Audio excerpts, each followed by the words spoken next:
pagi pemirsa Hidup Sehat, bagaimana kabar Anda pagi ini? Ya, Hidup Sehat hadir kembali di layar kaca Anda dengan informasi kesehatan yang penting dan menarik. Sebuah penelitian menyatakan bahwa setidaknya ada lebih dari 7.000 penyakit langka yang diderita oleh 8 hingga 10% populasi dunia. Dari sekian banyak penyakit langka yang ada di dunia, yuk kita kenali beberapa di antaranya. Pertama, progeria. Progeria adalah kelainan genetik berupa penuaan dini pada bayi. Tanda-tanda penuaan ini bisa dilihat dalam 2 tahun pertama pertumbuhan bayi, di mana kondisinya akan memburuk seiring bertambahnya usia.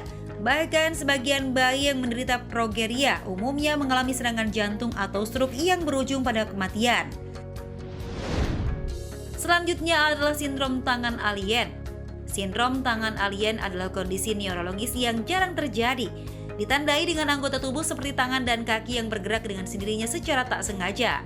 Meskipun bisa menyerang anak-anak, sindrom tangan alien biasanya terjadi pada orang dewasa. Sindrom tangan alien bisa disebabkan pula oleh beberapa faktor seperti stroke, trauma, atau tumor. Di urutan berikutnya, Xeroderma pigmentasum, yaitu adalah satu jenis dari gangguan yang dikenal sebagai porfiria. Kondisi ini disebabkan oleh mutasi enzim langka yang menyebabkan kulit tak bisa memulihkan dirinya sendiri begitu rusak akibat terpapar radiasi sinar ultraviolet. Dan satu lagi, distrofi otot Dutchner yang juga disebut Dutchner muscular dystrophy. Penyakit langka ini hampir seluruhnya dialami oleh pria. Distrofi otot ini terjadi akibat kelainan genetik yang menyebabkan otot tubuh tidak dapat tumbuh dan berfungsi dengan normal.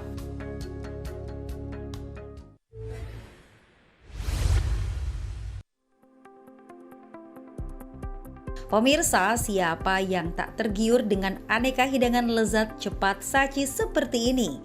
Ya, boleh-boleh saja bila ingin menikmatinya sesekali. Namun, sebaiknya jangan terlalu sering ya. Jangan sampai kejadian viral seperti di media sosial yang dialami oleh seorang gadis berusia 18 tahun di Vietnam baru-baru ini juga menimpa Anda. Siapa sangka kebiasaannya yang sering mengkonsumsi makanan dan minuman instan menyebabkan ginjalnya mengeras akibat adanya penumpukan zat berbahaya. Lalu, apakah kondisi ginjal yang mengeras dan membengkak dapat mengganggu fungsi ginjal? Nah, untuk menjawab rasa penasaran kita, yuk kita simak penjelasannya bersama Dr. Daniel Situmorang, spesialis penyakit dalam, konsultan ginjal dan hipertensi, serta Mutia, seorang pasien pembengkakan ginjal.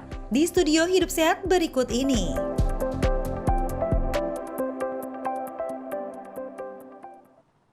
Selamat pagi pemirsa Hidup Sehat, kembali lagi bersama dengan saya Syahda Yostiza. Tentunya selama 30 menit ke depan kami akan membagikan segudang informasi dari dunia kesehatan. Nah pemirsa, saat ini marak sekali makanan dan minuman yang manis nih. Siapa nih yang doyan makan minuman manis ya pemirsa?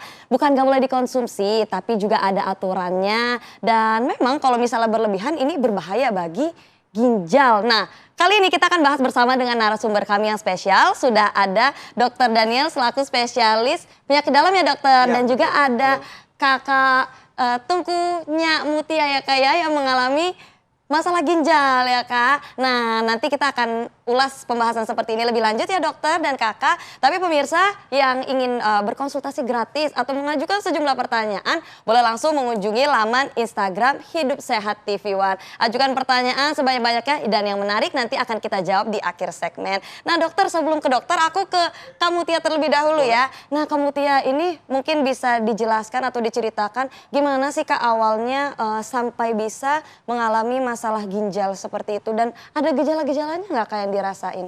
Kalau awal gejala-gejalanya sih aku nggak ada, tiba-tiba aja sakit di bagian punggung, di bagian pinggang belakang gitu sampai ke punggung. Terus setelah masuk IGD dan rawat inap sampai baru ketahuan kalau ada masalah di pembengkakan di pembuluh ginjalnya atau di buli-bulinya itu. Dan setelah konsultasi terus sama dokter, ditanya kebiasaan minum dan segala macamnya, ya karena aku suka sekali sama minuman manis dan air putihnya yang kurang gitu. Sama minuman soda tuh benar-benar suka sekali sih. Gitu. Nah dok, melihat dari case-nya Kak Mutia sendiri, ini kan katanya ada pembengkakan pembuluh ginjal. Ini seperti apa sih dok sebenarnya? Ya, sebetulnya kalau melihat kasusnya dari Mbak Mutia ya, memang paling sering terjadi pada orang yang dewasa muda, di mana pembengkakan itu terjadi umumnya karena ada sumbatan di saluran setelah ginjal atau di kandung kemih atau selanjutnya. Permasalahannya adalah bisa karena infeksi yang pertama yang menyebabkan akhirnya lapisan itu sedikit membengkak sehingga aliran kencing kurang lancar, atau juga misalnya ada batu yang akhirnya akan menyumbat sehingga aliran kencing juga tidak lancar. Seperti itu ya dok ya. Nah ini ada fakta mitos nih dok. Gimana sih dok, ini makanan manis, manis yang ada di pada makanan, pada minuman, ini bisa memicu kolesterol ini meningkat. Dan apakah benar kalau ini bisa membuat kerja ginjal berat dok? Fakta atau mitos? Fakta. Fakta, kenapa Ya. tuh dok? Jadi sebetulnya, tapi ada beberapa hal yang harus diluruskan karena memang konsumsi makanan-makanan yang manis dalam jangka waktu yang lama dan asupan kalori yang begitu tinggi itu akan menyebabkan keadaan yang kita sebut dengan metabolic syndrome yang ujungnya nanti akan menjadi diabetes. Nah, diabetes inilah yang akan menyebabkan komplikasi ke ginjal yang akhirnya fungsi ginjal akan menjadi turun bila penyakit ini tidak dikontrol dengan baik. Nah seperti itu. Nah selanjutnya nih dok, ada fakta mitos lagi. Bener gak sih dok kalau hobi konsumsi makanan sama minuman manis ini bisa memicu gagal ginjal nih dok? Bener gak dok? Fakta atau mitos dokter?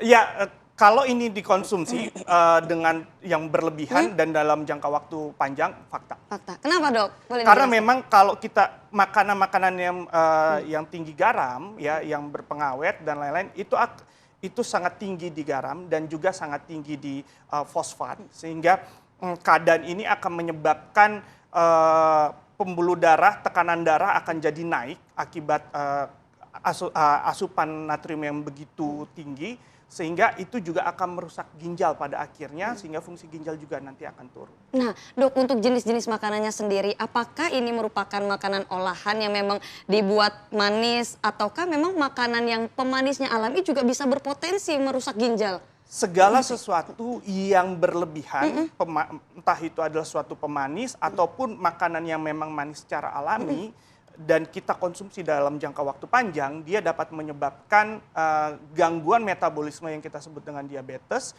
dan akhirnya nanti akan menjadi penyakit ginjal kronis sebagai komplikasinya. Jadi memang aturan atau porsi makannya ini ada jumlah proporsi yang diatur ya dok Betul, ya. betul. Nah kira-kira dok, berapa banyak sih kadar manis yang dibutuhin dikonsumsi supaya bisa mencegah terjadinya gagal ginjal atau diabetes itu terjadi? Jadi pada manusia yang normal ya, yang tidak ada sakit, kita anggap kebutuhan kalorinya itu sekitar, kalau laki-laki sekitar 25 sampai 30 kilokalori per kilogram berat badan per hari. Kalau perempuan antara 20 sampai 25 kilokalori per kilogram berat badan per hari. Bila konsumsi itu melebihi, itu akan menyebabkan potensi terjadinya penyakit metabolic syndrome yang nanti akan menjadi diabetes. Selanjutnya juga asupan gula itu bukan hanya pemanis, tetapi kita harus tahu bahwa gula itu ada di kalori. Jadi secara total kalorinya itulah yang harus kita hitung. Dan pemanis paling hanya 10% dari total kalori yang biasa kita makan. Luar Ini biasa. untuk orang yang sehat. Baik, siap dokter. Nah nanti setelah ini ada fakta mitos lagi nih dok. Tapi usai jeda pemirsa, jangan kemana-mana, tetap di Hidup Sehat.